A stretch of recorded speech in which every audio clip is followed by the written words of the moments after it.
Listening test. This test has 3 parts. In each part, you'll hear a number of different extracts. At the start of each extract, you'll hear this sound. You'll have the time to read the questions before you hear each extract, and you'll hear each extract once only. Complete your answers as you listen. At the end of the test, you'll have 2 minutes to check your answers. In this part of the test, you'll hear 2 different extracts. In each extract, a health professional is talking to a patient. For questions 1 to 24, complete the notes with the information you hear. Now, look at the notes for Extract 1. Extract 1, questions 1 to 12. You hear a physiotherapist talking to a patient called Ewan Hunt. For questions 1 to 12, complete the notes with a word or short phrase. You now have 30 seconds to look at the notes.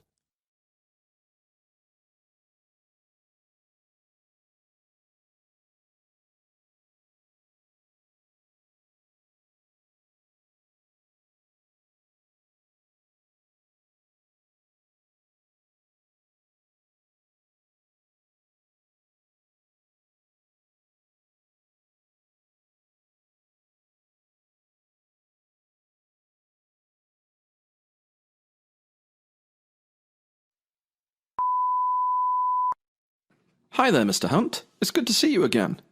Just to reassure you that I've received your file from Dr. Patel and her letter as well, okay? Thank you. It's really good to see you too. Oh, happy belated birthday for yesterday. Am I right in thinking you just celebrated your 60th? Yes, thank you. Did you do anything nice? They made a huge fuss at the restaurant where I work. I kept telling them that I'm too old for all of that, but they weren't having it. All right. What do you do? I'm head chef of an Italian on Maple Street. We serve authentic cuisine. You should try it. I might do just that. So, you've been referred to me to help you manage your condition, and it says here you've been experiencing quite a few symptoms, is that right? That's right. I've got COPD, probably from all that lighting up I do all the time. I told Dr. Patel about the coughing already, but I suppose the main thing is that it happens a lot more now. Worse still, now I have phlegm too. It's quite disgusting, kind of yellow, green. You already know about the wheezing. That's probably the worst of the 3. Well, I don't want to sound like I'm preaching, but you do know what I'm going to say, don't you? Course I do. I've heard it all before. You're going to ask me to give up the facts. But it's not that easy, you know? I've been doing it since I was 16. Why did you start, if you don't mind me asking? No, I don't mind. Couple of lads on the estate reckoned it was the coolest thing since the advent of the wheel. Once they were doing it, everyone followed suit, so I guess you could say that I was peer-pressured into it, like. Haven't looked back since, really. I understand. It says here that you attended sessions at the clinic. Didn't they help? It wasn't sessions. I actually went to a special smoking cessation clinic in Finland for a bit.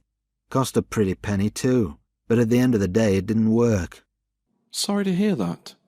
I'm trying to think of the best way to help you now. What's your day-to-day like? Really, I'm mostly fine. I suppose that I do have one gripe. I get a bit breathless and I'm finding it hard to keep up my social life. I've always found the rush at work difficult, like when diners come in on the evenings and the weekend and everything in the kitchen is intense. But now, even when I'm lifting pans from one end of the kitchen to the other, it's tough. Also, I can't do the things I love anymore, like hiking. Used to go every weekend, but now I get breathless just thinking about it. Mr. Patel has suggested I can prescribe you with an inhaler if you feel it would help. You can take it as and when you need. That sounds good. You'd need to take 1 to 2 puffs a day, as and when you feel the breathlessness coming along. You can't take any more than 4 puffs in any 24-hour period, okay? Understood. There's another thing I've been asked to talk to you about. There's a procedure that you could try called endobrochial valve insertion. You've been identified as a potential for it. Endo what? I can't even say it. What's that? It's a relatively risk-free procedure to insert a tiny valve into your lungs. I think I'll pass on that one if you don't mind. You hear all kinds of horror stories of people dying on the OR table these days, especially now that our hospitals are so stretched for staff. Not a problem. The other thing I suppose is just to echo Dr. Patel's advice about weight loss to you. Happy to show you a few exercises that I think you'll enjoy as much as you did your other activities. Then I guess we can pick up again in 2 weeks' time, see how you're...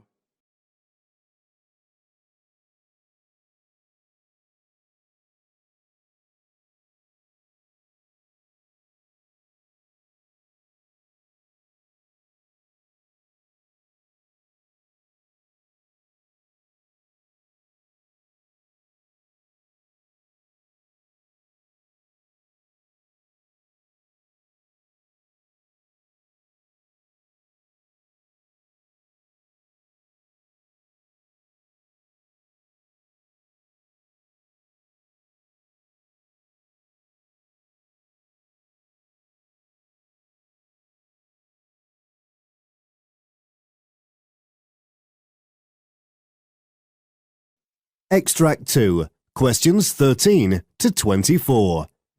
You hear a nurse talking to a patient, Shauna Burke. For questions 13 to 24, complete the notes with a word or short phrase. You now have 30 seconds to look at the notes.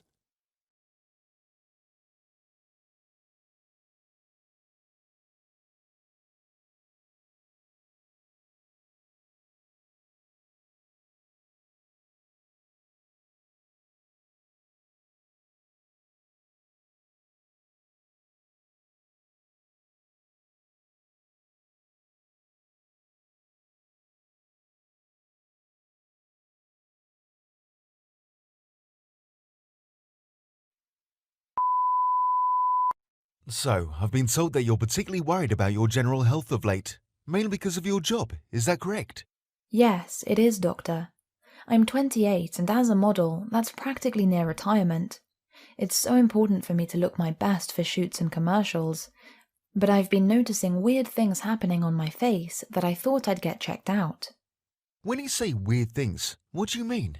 Like this, these dark shadows on my eyes, especially on the lid. It's really wearing me out. I've been feeling this way, this extreme tiredness, for as long as I can remember now, and it's not just my mood. I've lost a lot of weight recently too. I know what you're thinking, it's every model's dream. No, I wasn't thinking that. A lot of women would give me a slap if they knew I was having a moan over losing 20 kilos in a month without even trying. But you know what? I'd give my right arm to go back to my normal look. Fresh-faced, bright eyes. Right now, I look a right state. I don't think that at all, Miss Burke, but I would like to investigate this for you. It's possible that you've come down with something, and I'd like to give you some treatment and get you back to your normal self, okay? Thank you. Would you tell me when you started noticing these symptoms? I really don't know. I've been working a lot lately. Been booking a lot of domestic work in London and sometimes overseas too. When I got back from France last month, on or around the 11th I think, I just found my day-to-day just that much harder. For example, I usually love the hustle and bustle of my job, the last-minute calls, the late nights, and the constant after-parties. I just jump in the Merc and away I go. But recently I've been finding it super tough to drive. I thought maybe it's because I'm on the other side now, but it's more than that. When I'm behind the wheel, I feel a little spaced out, like disoriented, not knowing where I'm going or how I'm going to get there. You're looking at me like I've grown another head. I must sound so silly. Not at all. I'm just thinking about what you've told me, how best I can help. Do you know if anyone in your family has been through anything like this? Not that I know of. Okay, you mentioned that your job can be very social. Do you smoke or drink? I don't smoke, and I only drink when I'm out with people I know and trust. There are way too many scary stories of handsy photographers for me to get plastered with people I don't know. Sounds like you've got a really good head on your shoulders there. Now, Miss Burke, I have to ask, because there's no indication on your personal medical history either way, but because you mentioned drastic recent weight loss, would you tell me about your diet? Sure. I eat pretty well, if that's what you're wondering. I'm vegan, and so my diet is pretty healthy. I will occasionally eat out at a Frankie and Benny's, for example, but you wouldn't catch me dead at a McDonald's. I've managed to stay off junk food since I was very little. I used to be bulimic when I was 14, but after the counselling, everything is okay, and I've had what I think is a really healthy attitude to food. I'm glad to hear that. So, any idea what's wrong with me, Doc? We'll need to run some tests to confirm things, Miss Burke. I don't want to say anything that I'm not sure of. We'll run a blood test today, and I'll call you in for others within the week, after we've received the results. In the meantime, I'm worried that you're not getting enough sleep. Do you think you could set up and stick to a routine? Like a sleep schedule? Yes, I've done that before, and it actually worked. I'm glad to hear that. At least that would help you get some well-earned rest while we're trying to get to the bottom of all of this. That is the end of Part A.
Part B. In this part of the test, there are 6 short extracts relating to the work of health professionals. For questions 25 to 30, choose answer A, B or C, which you think best fits according to what you hear. Question 25.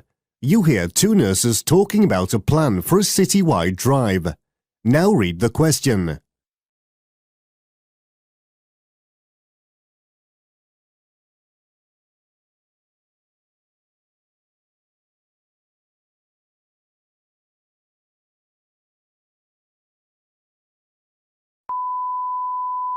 In order to commemorate World AIDS Day, Marvin asked that we organise a citywide drive. Wow, that sounds exciting. So what exactly do we have to do? It's not actually a drive in a car, is it? No, the 2 main goals are to test and educate. So I thought we could visit some local colleges, universities and businesses. We could host info sessions and a Q&A. Then we could follow it up with some voluntary tests and or impromptu counselling if need be. I'll check my inventory for disposable test needles. How about you work on PowerPoint slides for the presentation? I'll get right on that. It should be done within the next few days, hopefully, leaving me with enough time to work on what I'm actually going to say to the crowd during these World AIDS Day info sessions. Gosh, it's such a buzz connecting with our local community like this.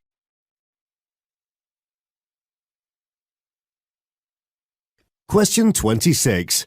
You hear a conversation between a pharmacist and her co-worker. Now read the question.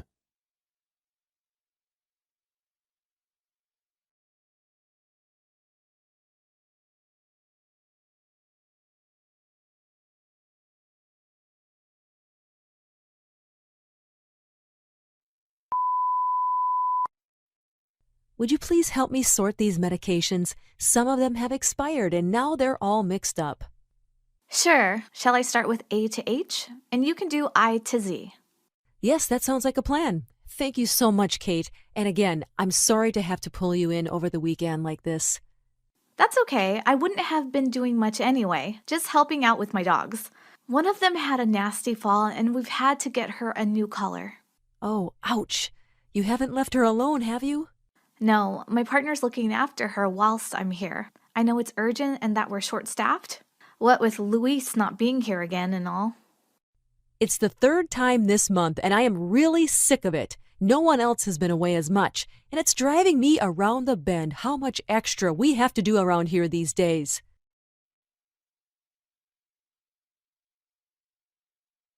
Question 27. You hear a team briefing where overall performance is being highlighted. Now read the question.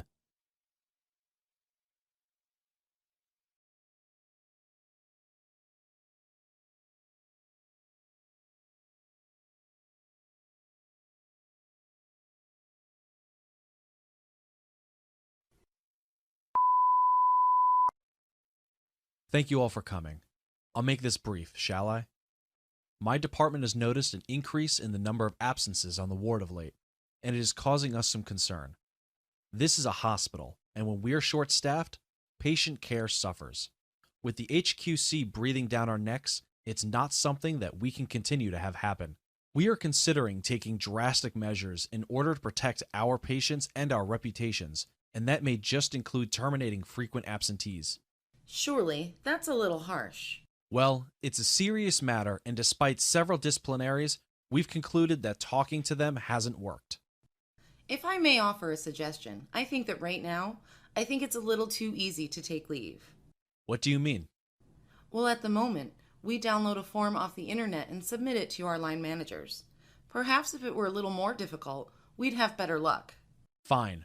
I'll see if we can alter the current procedure slightly, and if that doesn't work, then we'll need to move to a plan B.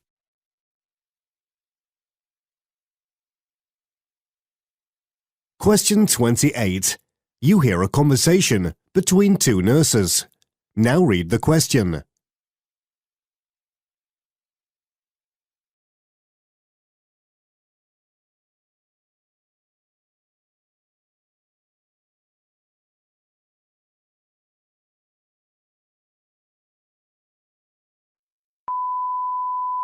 Still here, are you, Linda? Yes, I am. I'm on the graveyard shift tonight, Bobby. You're done now, aren't you? Yeah, just finishing up some of my documentation from earlier, and then I'll call it a night.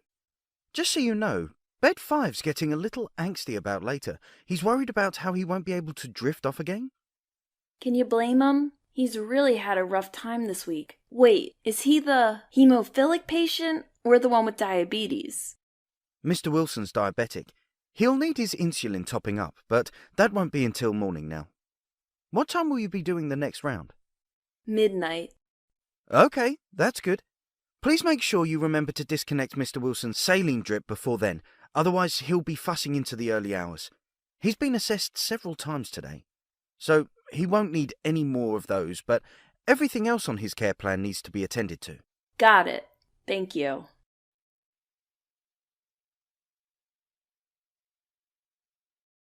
Question 29. You hear a morning briefing. Now read the question.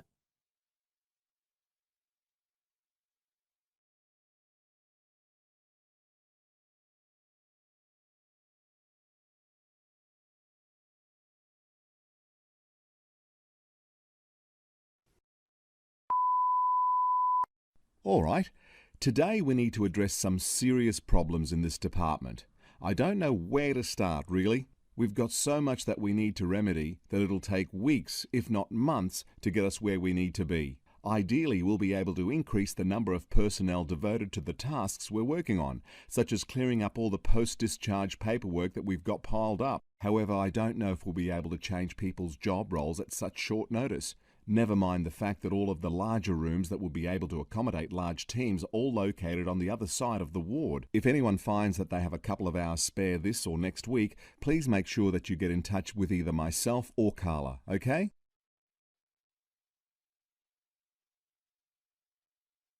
Question 30. You hear a conversation between two nurses. Now read the question.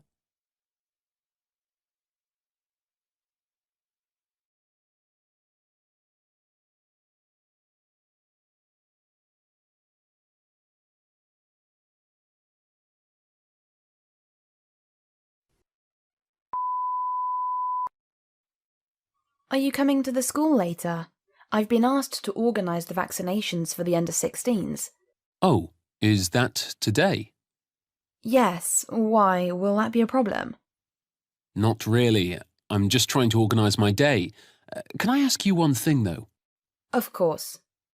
We've organised tetanus vaccinations at that school before, if I remember correctly. Now, if they've all been immunised against the flu, why are we having to give H1N1 vaccinations today?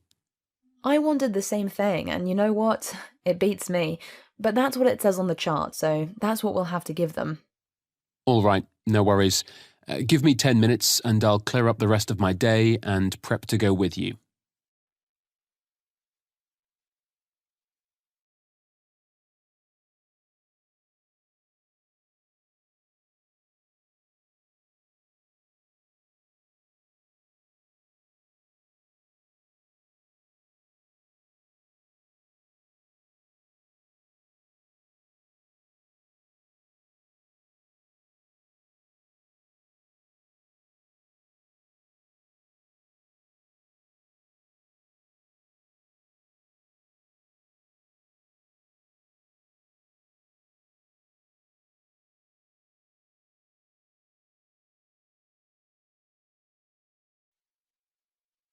Part C. In this part of the test, you'll hear two different extracts. In each extract, you'll hear a healthcare practitioner talking about aspects of their work. For questions 31 to 42, choose answer A, B or C, which you think best fits according to what you hear. Extract 1, questions 31 to 36. You hear dietitian Catherine Weston delivering a presentation on diabulimia. You now have 90 seconds to read questions 31 to 36.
Hello, my name is Catherine Weston and I'm a dietitian with a keen interest in a little-known condition called diabulimia.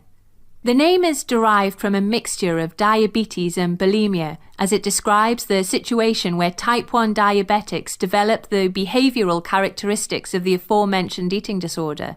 As insulin restriction is a significantly more dangerous act than calorie purging, the sooner something can be done about the countless lives being lost because of diabulimia, the better.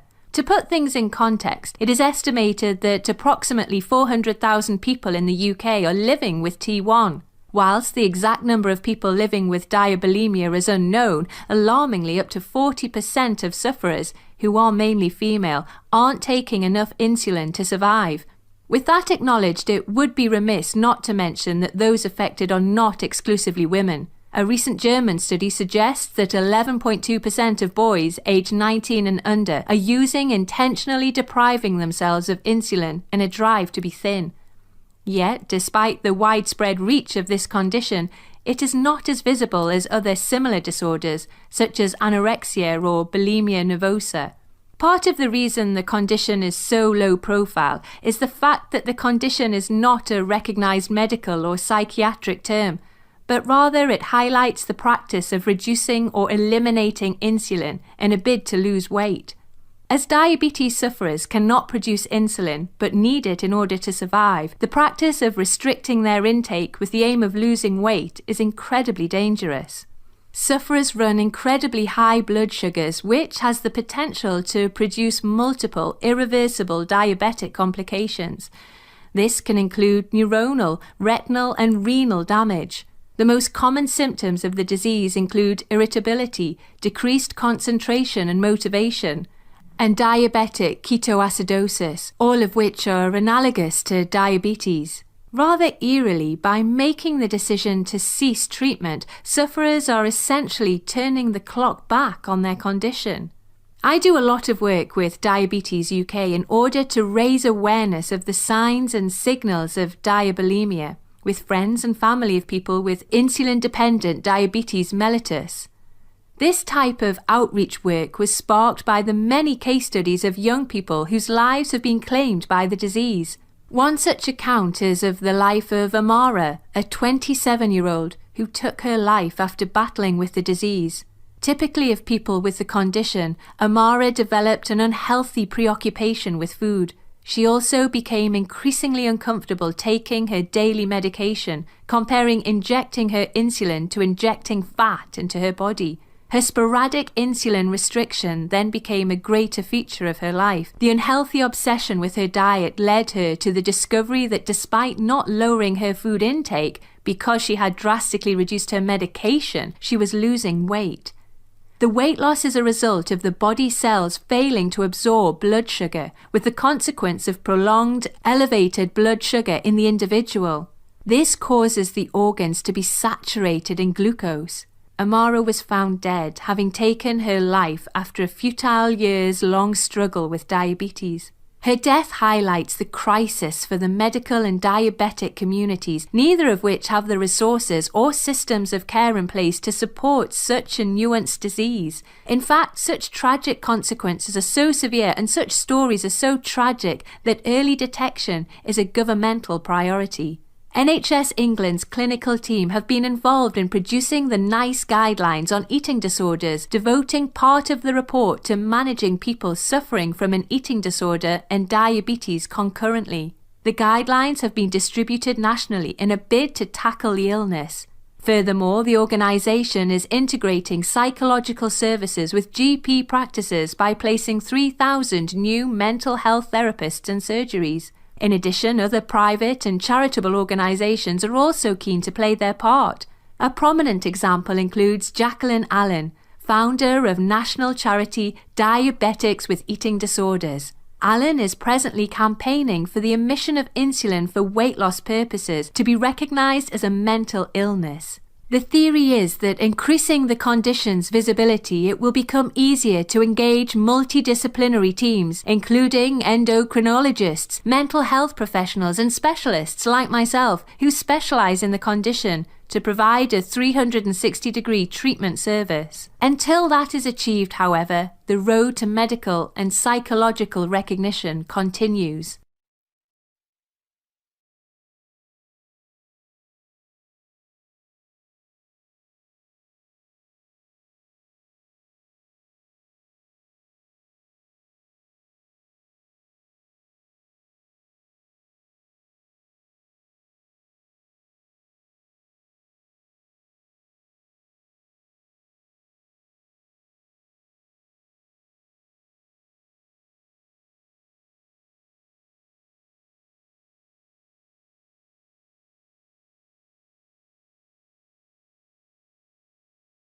Extract 2, questions 37 to 42.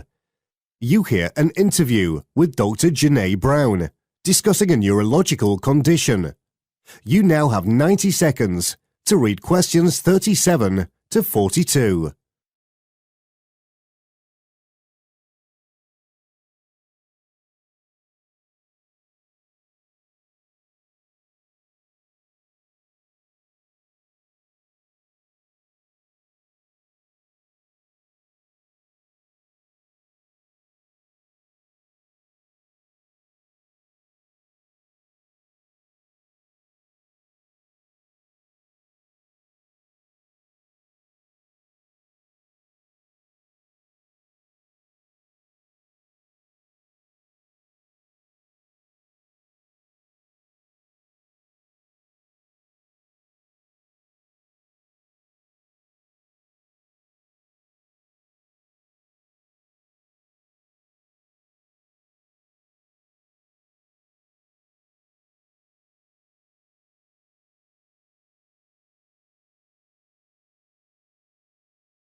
Welcome to the Health Matters podcast.